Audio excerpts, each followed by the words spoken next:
이성계와 에마.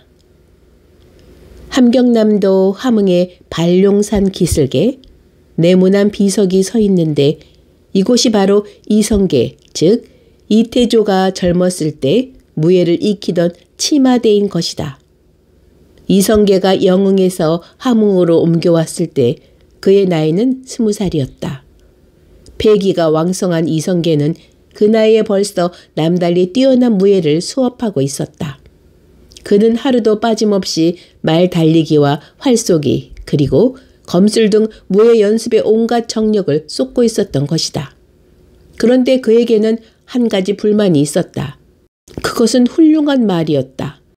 그는 마음에 드는 말을 구하기 위해 온갖 노력을 다하였으나 좀처럼 얻어지지 않았다. 그러던 어느 날이다.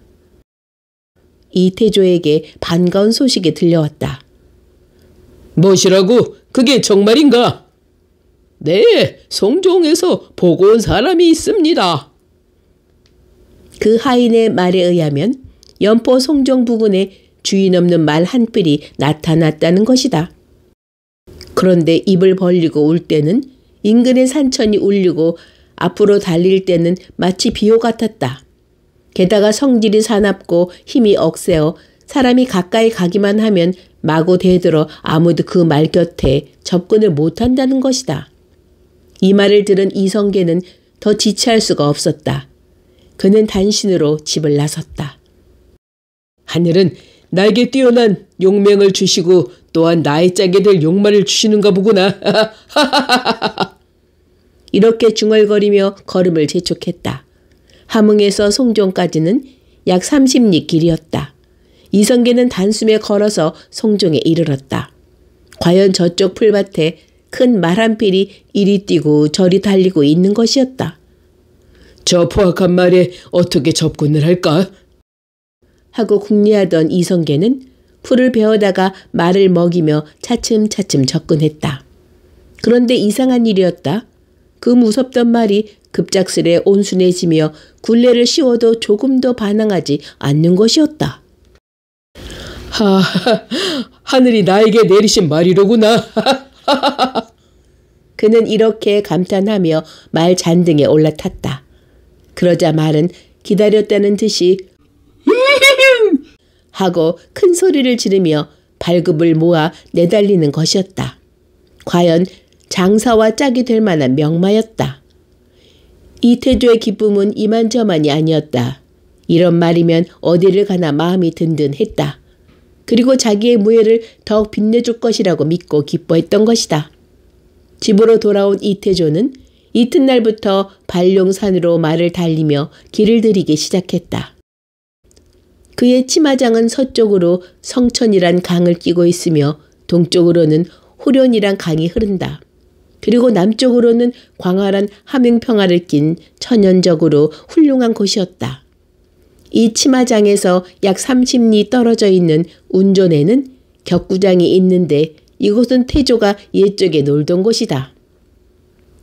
이 태조는 항상 말을 달려 이 격구장에서 연포 송종으로 왔다 갔다 하며 말을 단련시키고 또한 자기의 무예를 닦고 있었다.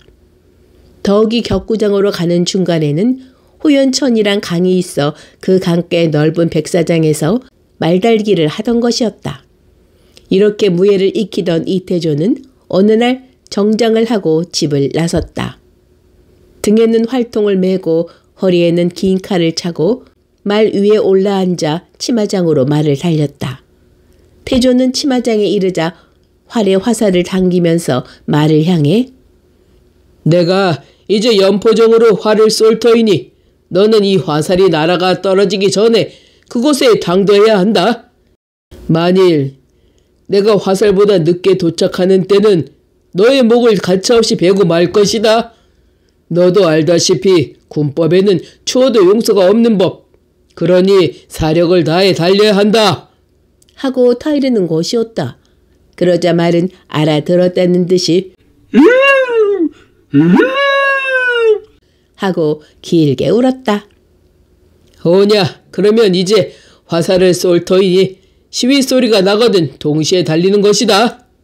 말은 긴장하여 달릴 준비를 갖추고 화살이 날기만을 기다리고 있었다. 준비! 하고 소리를 지르고 태조는 당겼던 화살을 놓았다. 화살은 휙 소리를 내며 바람을 타고 연포정으로 날랐다. 이 시위 소리와 동시에 말도 발급을 모아 날듯이 달렸다. 과연 말이 화살보다 먼저 도착할 수 있을 것인지 이태조는 말 잔등에 몸을 찰싹 붙였다. 정말 하늘을 나르는 새 같았다. 얼마나 빠르게 달리는지 귀에선 바람소리가 휙휙휙 하고 들릴 뿐 깜짝할 사이에 벌써 30리길을 달려 연포정에 도착했다. 그러나 애석한 일이다. 이태조의 눈에는 저 앞에 큰 소나무에 꽂혀있는 한 대의 화살이 발견되었다. 살이 먼저 와 꽂혔구나. 이태조는 자기도 모르게 이렇게 탄식하는 것이다. 태조는 말을 향해 저기를 보아라. 화살이 먼저 박혔구나. 참으로 애석한 일이로다. 그러나 너에게 언약한 대로 군법을 시행할 수밖에 없다. 이태조는 이렇게 말하며 허리에 찼던 오촉 장검을 쑥 빼들었다. 검빛이 번쩍하자 말은 이상한 표정으로 변하며 눈에서 눈물이 주르르 흘러내렸다. 마치 무슨 할 말이 있다는 듯한 그런 표정이었다. 그러나 말을 못하는 짐승이 표정만으로 자기의 의사를 전할 수는 없었다. 덕위 이태조는 후일 3군을 질타할 위험 있는 장군이다. 그의 뜻은 한번 정한 뒤에는 좀처럼 굽힐 줄 모르는 장사였다. 그는 말의 표정을 읽을 사이도 없이 잇! 하고 소리를 지르며 말의 목을 내리쳤다. 수년 동안 이태조를 태우고 무예를 수련케 한 말이 비참하게 나둥그러졌다. 목이 떨어진 말 목에서는 붉은 선혈이 콸콸 흘러나왔다. 군법대로 시행하기는 했으나 정은 어쩔 수 없는 것이었다. 이태조의 눈에서는 눈물이 흘러내렸다. 이때였다.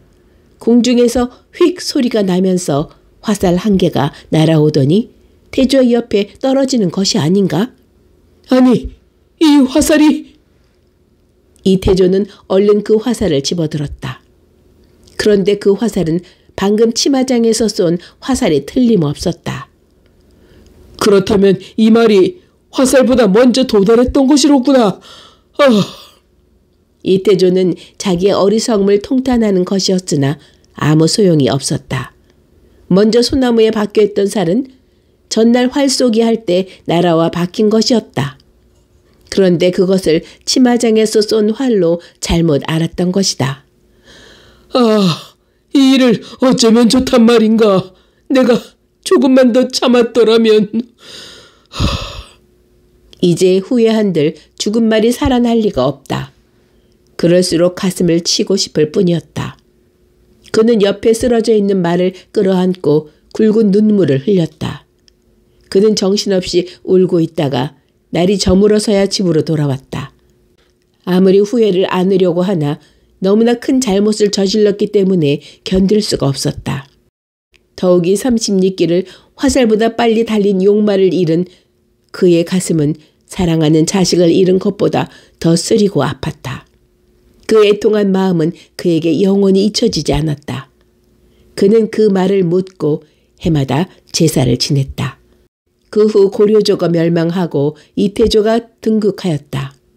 그의 가슴에는 그때 치마대에서의 그 아픈 기억이 사라지지 않았으며 청년 시절의 수련에 같이 고생하던 그 말 생각은 더욱 잊혀지지 않았다.